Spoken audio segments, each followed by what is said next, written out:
Hello friend, thanks for joining me for another book chat. Today let's spend a few minutes with Apartment by Teddy Wayne. This book was originally published back in 2020 and I decided to read it because back in the beginning of the year of 2020 I read an article, anticipated books of 2020 or something like that, and this novel was on that list and it sounded really interesting to me. So at that point I put it on my TBR and I'm only just now getting around to reading this. This is typical for me in new releases. I'm not really good about reading new releases right away. It sometimes takes me a while. In this case, it's taken me about a year, I think, to get this one finally read, but nevertheless, finally glad I did get it read because I enjoyed it really a lot, way more than I actually expected. So what this is about, it's basically about a friendship, a male friendship that we see it sort of grow and develop and change over time. Now, spoilers, I'm not going to give away anything that I think would detract from a first-time reader's experience with this book because there are some twists and turns, and it's a bit of a tragedy, actually. So I will not give away anything that I think would distract from that reading experience. But what it's basically about is it takes place also in the year 1996 to 1997, so it takes place in the past. And it's because the narrator, who is unnamed, is remembering this friendship from the 90s, from 1996 and 1997, that he had developed with another young man named Billy. So this takes place in New York City. The unnamed narrator is in a MFA writing program at Columbia.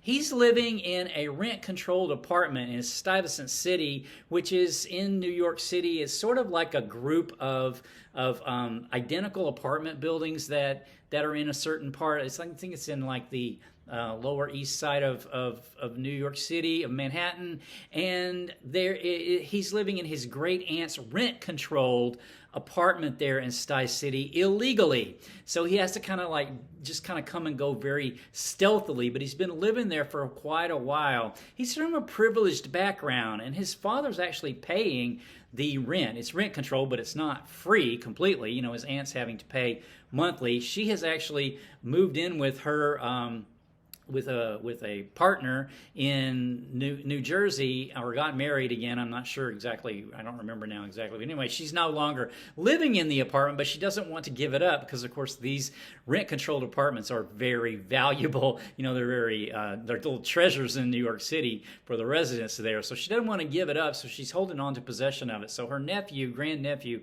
then is living in it. His father is paying the rent while he's in this going to be in this MFA program in Columbia. He's actually been in New York City for a while now. He's actually originally from, I think, around Boston somewhere, but he's been living in New York for the past, I think, 6 years, working as some editing and things like that, but he's been accepted to this MFA program. Well, so he goes to the MFA program, starts, and he meets another young man there named Billy.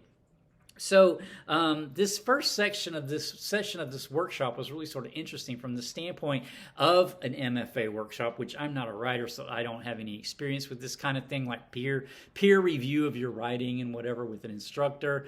But he's at this first session, and everybody's taken a piece of their work in progress to be read among the group, and then to get critiqued by the instructor as well as the peers.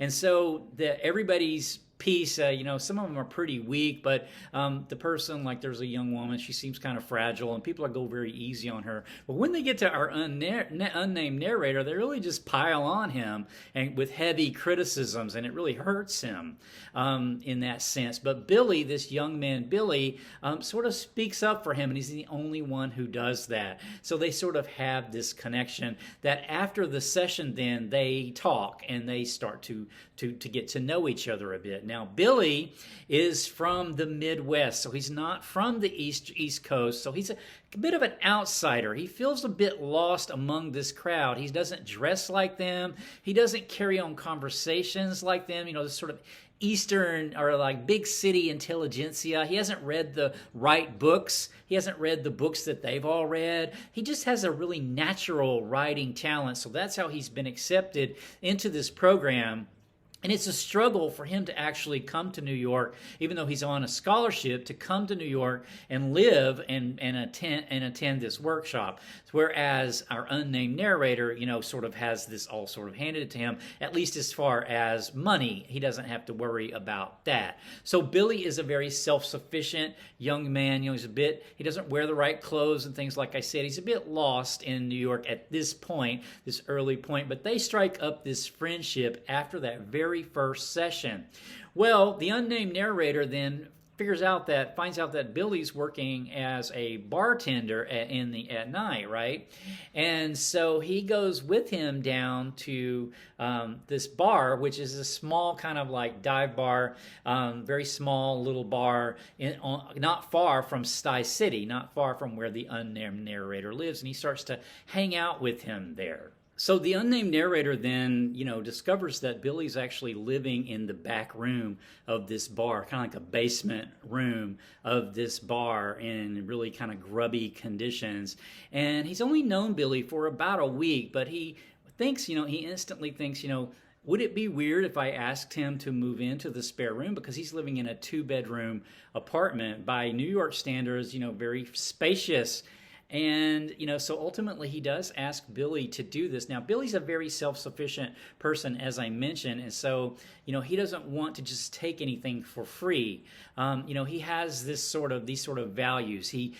We learn eventually that he even travels with like a little sewing kit and toolkit and things. And so our unnamed narrator, sends things to a tailor or whatever to get buttons sewed back on, plumbing and things like that. He's like completely lost in that. But Billy has these kind of life skills. Billy also attends church, not so much for religious sort of dogmatic reasons, but because he says to the unnamed narrator something like he likes that weekly,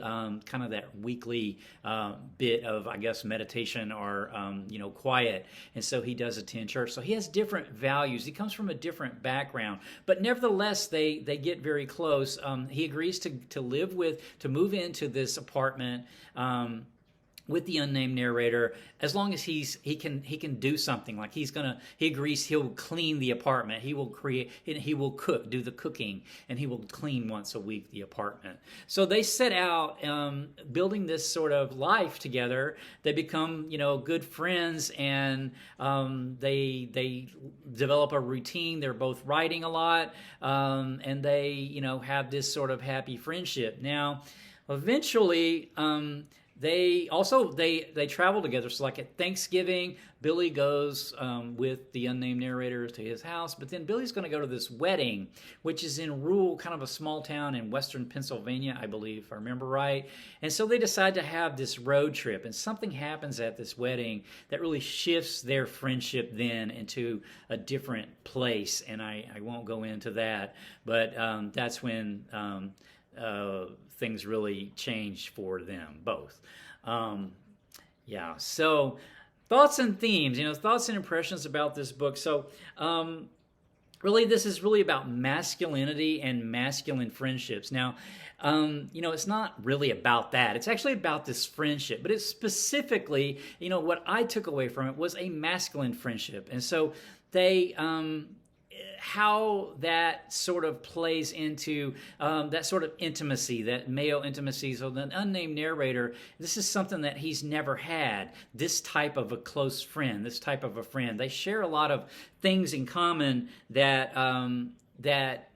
share a lot of things together, like thoughts and things like that. So they become very close, sort of emotionally close in a sense, in a masculine sense, with each other. And I don't know any other way of explaining it other than that. There's a quote here that Billy tells the unnamed narrator at one point where they're having this they've been drinking and they're out sort of like walking around. I think they wind up out by the river, and they're talking, and Billy says, "Really appreciate you taking me in," he said as we walked home. "It always bothered me that I wasn't using that room," I said. "Not just the apartment," he said. "I thought no one was going to help me out in New York, and it'd be kind of a lonely time that I just have to soldier through, especially those first few weeks in the basement. So, thanks, man." His first few weeks in the basement, I thought, had been my first 6 years in Stuytown. Same here, I said. So, they pass this sort of like telling each other, I really appreciate you that you're here with me at this point, and the unnamed narrator has had this lonely life so far and has a really difficult time connecting. And, so the book, the reason why I'm saying this is kind of focusing on the masculine friendship or masculinity is because things that a lot of times masculine friendships are very easy to fall into. Sometimes if you're you around sports or something like that, there's certain social situations that masculine friendships can sort of bond around. But if you don't have that, in the sense of our unnamed narrator, he's indifferent to sports and he doesn't know the players and things like that, whereas Billy does. But he observes this at a party where, there's this banter among the guys that can instantly sort of strike this up with each other that he's left out of because he doesn't have that sort of connection. So another kind of interesting thing to me about this book was just the writing, that MFA workshop, not having experienced that myself. It seemed like the instructors were kind of shallow, and so was the peer critiques of the pieces seemed like pretty shallow to me. I don't know if that's really how it is or not, but Billy and the unnamed narrator sometimes, are left after one of these sessions just sort of shaking their heads and sort of, in a way, like laughing at the instructors. Sometimes the instructors are, they've had a success sometime in the distant past, no recent sort of success, but nevertheless are seen as sort of an authority. And so to me, that was just also an interesting aspect of this book. There's a quote here where Billy is talking about this desk. So in the apartment, it's furnished with the unnamed narrator's great aunt's belongings, including this very beautiful kind of desk. And Billy says, he appraised it more thoroughly. You must feel like a serious writer while you're at it. Sometimes, I guess, I said. Most of the time, I feel like a fraud, like I'm sitting at this big fancy desk avoiding real work. Everyone thinks they're a fraud, he said, except for the actual frauds. I thought that was pretty funny. So this look at the MFA program was kind of interesting and fun too. But at the end of the day, this is basically it's a friendship, but it's a tragedy at the end of it. At the end of this book, I felt like I'd been punched in the stomach. I wanna be friends with the unnamed narrator and Billy. I just want to have a group hug and let's all be friends. I want to hug this book. It feels like that it needs it. But I did really enjoy it. I would love to reread this again because I read this pretty quickly. It's not that big, not that thick of a book. I read it pretty quickly, and I feel like there's maybe some stuff there that I missed the first time around. But very, very good. Okay, I will leave this chat at that. My next chat is going to be The Dragon Reborn, Book 3 of the Wheel of Time series by Robert Jordan, some fantasy, and I have already finished this, so I should have a chat on this coming up fairly soon. Until next time, take care.